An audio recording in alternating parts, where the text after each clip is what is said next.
And like I said, to making opportunities, it's, I don't want this into a therapy session, but you know what I mean? Like, because you did Well, it mention kind that of is. this age group, like I say, to invest in all the training, to learn from all these good people, but then you want that to, materialize into something, a role. Like, we got lots of stuff going on in the, in auditions. Yeah, you're not going to get just because you're auditioning doesn't mean you get the gigs, right?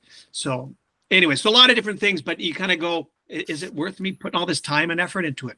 I don't know. So I would say that, and again, that's a mindset issue right there, because that's a question that no one on this call can answer but you. So your why has to be so profound that this is why I'm doing this. This is my purpose. This is why God put me on the planet, for this reason.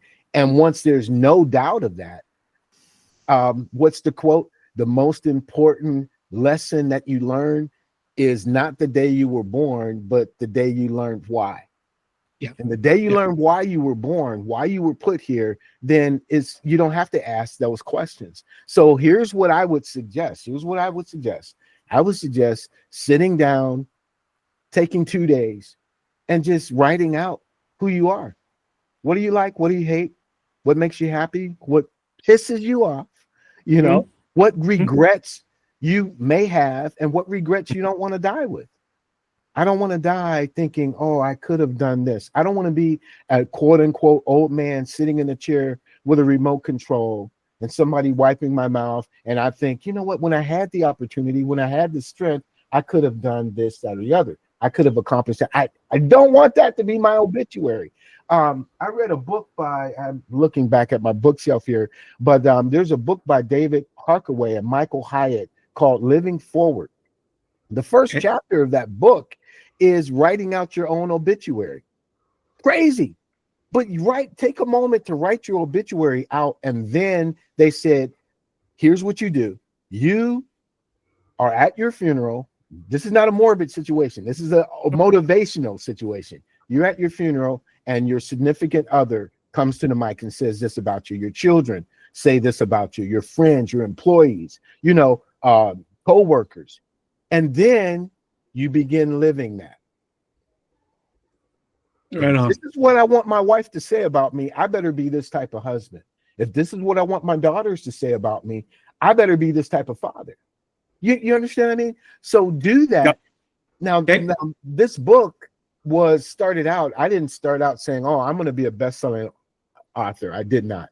This book was a culmination of me giving advice to my friends as I was getting ready to leave my day job. Okay. And I was taking 65% of our income off the table to become this entre musician. This was those papers that I was telling you about. And I found in these 9 keys about who Jere actually was. So I wrote the book for me. I wrote it for me. And then my wife tells me, well, you should make that an audiobook. And after the audiobook, it became a course on iClassical Academy, just because I was authentic and true to myself. I wasn't writing this to say, yes, I'm going to conquer Amazon. No.